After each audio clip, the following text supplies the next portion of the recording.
Hello, xin chào tất cả mọi người nha. Và hôm nay là một ngày rất là đẹp trời luôn, cho nên mình đi nướng gà mọi người ạ.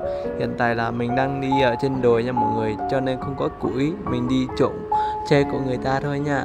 Và mồ hôi thì mình cũng đã kiếm được sơ sơ rồi mọi người.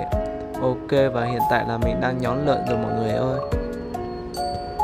Và hiện tại như mọi người đang thấy này, mình đang nướng đá nha mọi người. Đó, và con gà của mình thì đang cháy đen xì luôn. Và hiện tại thì tất cả mọi người đang tập trung để đi cắt lá nha mọi người.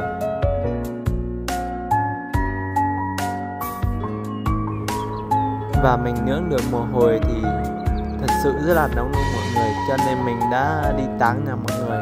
Trong khi táng xong thì mình lại về nướng tiếp nha mọi người. Và mình cũng không có kinh nghiệm để quay mấy video review các kiểu, cho nên mình cũng làm video sơ sơ thôi mọi người.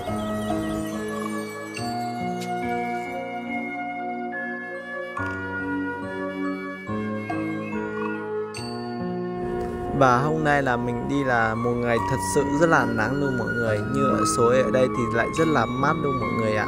Cho nên mình sẽ đưa mấy chai nước ngọt mình đi ngâm để cho nó mát mọi người ạ.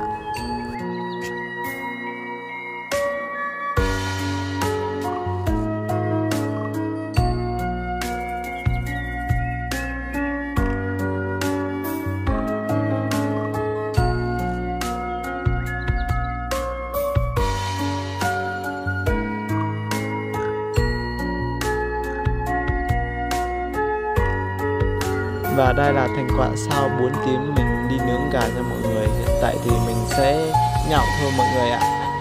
Như ở đây view thì phải gọi là view triệu đô luôn nha mọi người. Nó rất là bình yên luôn.